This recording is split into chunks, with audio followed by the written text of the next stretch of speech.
Okay. All right. Let's talk a little bit about Rudolph.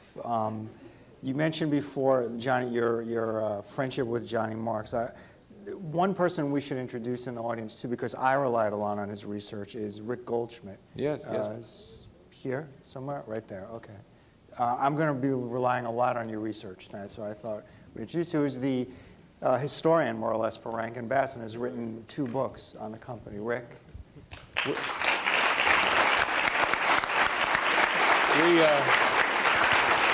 Thank you. We should introduce Rick in this way. I've gotten a lot of phone calls over the years, and many of them I try not to take too much time with. But Rick called me some years ago and told me that he was interested in doing a book on Rankin Bass, and I thought, oh yes, sure. And then would call back, and he would tell me some more, and then some more, and some more. And finally, I thought to myself, well, I think he's serious. And he had sent me some material that he was also working on. He had some materials that I had long forgotten about. Where he got them, I'll never know. Out of dumpsters, I think. And so finally I said, well, all right, Rick, if you really want to do this, and he told me he had a publisher and he was all set to go, let me see what you've got.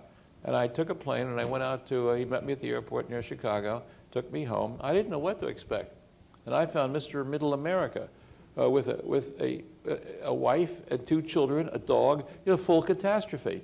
And he was deadly serious about this book. And I took me into his home. He had practically a shrine with stuff that I had long forgotten about. So of course I encouraged him after that. He did write the book. We called it a portfolio because he has information in that book that I don't remember. And you're right to call on him because I can't answer a lot of your questions that Rick can. So Rick, I thought it would be proper for me to introduce you and let them know who you are. So now you can applaud him again.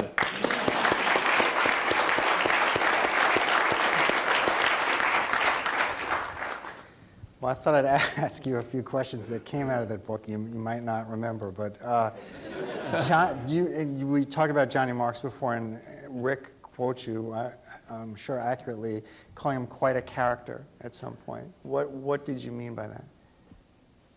Did Rick quote me saying that? No, I don't know that Johnny was a character. He was a songwriter. Again, a traditional songwriter. He had an office in the Brill Building, and for those of you who don't know what that is, it's Tin Pan Alley on Broadway. And all the famous songwriters lived and worked in this building. And from one room, it was like an old MGM musical. You'd walk from one room to the other where somebody would be playing the piano trying to sell their songs. And Johnny worked there and wrote a lot of music. Rockin' Around the Christmas Tree, many other songs that I don't remember. But Rudolph was his #1. And again, when you write music and you make films, you never know what's going to work. You do your best and you hope something stands out. And in Johnny's case, it was Rudolph. And so who came up with the idea of turning Rudolph into a TV? Well, I did. And all you had was, you had the song and you had, I guess, a I had storybook. Johnny down the street, living down the street. I knew him socially. Right. And it occurred to me that we could turn... Huh? And in terms of a story, all you had was the song. The lyric. Yeah. The lyric is the basis of the story, isn't it? It's we obviously enlarged it, incorporated like Yukon Cornelius and the monster, the Bumble. We just expanded on the lyric story. And was there ever any thought given to making it in a linear animation, or it was? No, I always saw it in stop motion, in the 3-dimensional form. And you term that the term you use for your particular brand of 3D animation, stop animation, is Animagic. Yes, where did that? We coined that word. And in terms of the narrator telling the story, was that also something that was conceived of from the very beginning? Well, we always thought that the narrator could also sing the songs. We were always looking for someone who could perform besides just tell a story. Right. So in the case, Burl Ives was the obvious choice for that. He was the #1 folk music artist in America at the time. And was very good in this. Burl worked for us quite a bit after that. Okay. Before I leave Rudolph, I'm going to ask you a question that I think you've gotten before, but you'd be surprised how many people asked me to ask this question tonight. So, on the island of misfit toys. Why is that little girl there? Susie, yeah, the little doll. This person who asked me says, this has bothered me since I saw Rudolph around age 5. Is there a reason? Why the little girl is there? Yeah. Do we With know why? with all the other misfits? She was under psychiatric care at the time. Okay. All right. What about in the mid-'60s, you did a series with a pilot with Edgar Bergen. Mm-hmm. And what was that experience like? That was also stop Well, motion. Edgar had been, this is funny, you tell this to someone who's not an American or outside of this culture, and you say the #1 radio star for many, many years, bigger than Bob Hope, bigger than anyone else, was Edgar Bergen. Well, who was Edgar Bergen? He was a ventriloquist on radio. Mm-hmm. Mm-hmm.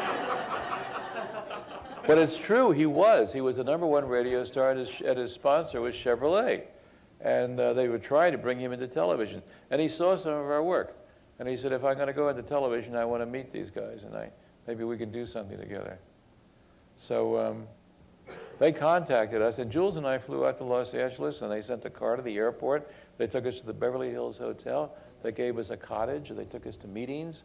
And then finally, and we met Edgar, met his family. He showed us the boys in the drawer in an air-conditioned building he had. And then we decided that we would try a series together. And we began the pilot, and Edgar died. So there's some footage on a pilot of a show that we dreamed up for Edgar. And I will tell you about a meeting that we had with the pundits, the network and the sponsors, Chevrolet and all the important people. And they said, now remember, Jules and I were staying at the Beverly Hills Hotel. And this was our 3rd day there. We had never been treated so well in our life. And we wondered how long we could stretch this out. So they said, well, fellas, now what do you think? How soon can we have a little outline of the show? Which means about 10 pages. So today was Tuesday, and we were looking at each other and said, probably not until Monday. And they fired us from writing the show because that was too short. We were wise New Yorkers out there in Hollywood where things take a long time to develop. So they sent over one of the writers from Fibber McGee and Molly, a nice man who told us our mistake. He said, you should have told them 6 months. Anyhow, he wrote it and didn't know what he was writing. We helped him, and we made our pilot. But as I say, Edgar left us in the middle of the act. Here's another story that I read that you can maybe confirm or not. With Ballad of Smokey the Bear, which aired in 1966, is it true that Cagney originally did not want to do that? He didn't want any part of it. He was retired. He lived on a farm up in Millbrook, raising longhorn cattle. And the government, the United States government, owns the rights to Smokey Bear and did at that time. The Department of Interior owns the rights. And I went to Washington, D.C. to acquire them, and I met with the Secretary of the Interior, who at that time was Orville Freeman, and the President of the United States was Lyndon Johnson. And in order to induce them, I said, well, you know, it would be very nice if the President would like to appear and say something, because I know he's very much into environment. Now, remember, Cagney had told me to go away and not to come back and never talk to him again. And when I met Lyndon Johnson very briefly, and he said, and who will be the voice of Smokey Bear? I said, well, I'm talking to James Cagney. He said, my favorite actor. So I ran back to New York, called Cagney in Millbrook, and told him what the President of the United States had said. He said, get me a letter. I called Orville Freeman, and I told him, he said, that's no problem. I'll get you a letter. And he had it up by hand the next morning. So I called Cagney again in Millbrook, New York, and told him this, and he said, you can't be kidding me. You must be right. Okay, come on up. So we took all of our equipment, drove up to Millbrook, into this immense farm. And I headed for the silos because I couldn't see anything else. And around the silos, there were some guys working, and I said, I'm looking for Mr. Cagney. And he said, oh, you passed him down at the gatehouse. And there was a little house down there, and there was James Cagney with a hole in his sweater and a hole in the screen door. And I walked in the door, and he said, Arthur, I knew your grandfather, I knew your father, and your mother, and your Aunt Doris. They were all in vaudeville together. Yeah. And he did Smokey the Bear. And I gave him the letter. Well, speaking of vaudeville, in 1977 you did the Mad, Mad, Mad Comedians, which was a different kind of show for you and sort of vaudevillian in a way. And you worked with a lot of huge, huge names in that show. Groucho Marx and Jack Benny and George Burns, the Smothers Brothers. What was that? And you used Bruce Stark, who was I think that was the only time he ever worked for you. He did the caricatures, yeah. Yeah. What was that experience like, working with all those comedians? Well, there were episodic parts of that show, which was their best routines. The routine they did best was what we wanted to animate. And so we did approach all those people. And, of course, at that time, Groucho was a surviving member of the Marx Brothers. But we had Paul Frees, who did many of our shows, a great voiceover talent, who did the other Marx Brothers voices. And Groucho was just amazed at the fact that we could recreate that. And Benny and Burns did their thing together. We invented little skits from the do. In Benny's case, there was a driving to Maxwell across, that was his car, across a toll bridge, and he wouldn't pay the toll. So he found another route to get across the river, and of course it ends up with a blah, blah, blah, blah, blah, blah, blah, etc. That was the highest rated show we ever made in our life because it appeared before the Academy Awards. And there was a lead-in. But there were, that was a different type thing. We just made one of those. Right. And then you were sort of ahead of your time in adapting two works of J.R.R. Tolkien, The Hobbit and The Return of the King. What attracted you to they're great properties, obviously. Works? Were those books that you had? Yeah, sure. Yes, yes. I loved the Tolkien work, and most of the books were under copyright. We approached the copyright holders, and they wouldn't let us touch anything until I pointed out that two of them were in the public domain in the United States, and the only other ones we were seeking for the other two, and they said, no, you can't do that, and you can't even use the public domain works. But, of course, we could. Legally, it was right. So we did The Hobbit,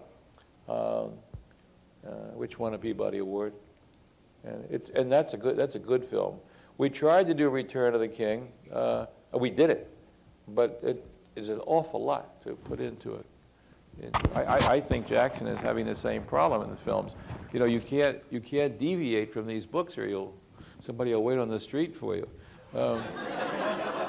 And to put all that material into a film is very, very difficult. And we found that not with The Hobbit. The Hobbit worked because it's a simpler story. But The Return of the King, we had to summarize what had happened before and put it all together in 2 hours. It's not a very good film. Why did you, just out of curiosity, go straight to The Return of the King instead of parts 1 and 2 of that trilogy, the Lord of the Rings trilogy? I didn't know that we could handle that. I didn't know the audience would sit still for it. I was wrong. Okay. Let's take some questions from the audience. Yeah, do we have any? Yes. I have only 3 questions for you, Mr. Rankin. Can you wait for a microphone so we can pick it up? Okay. I have 3 questions. Thank you.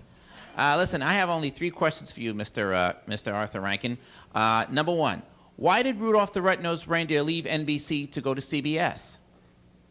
We got more money at CBS. You did? And it's got high ratings, huh?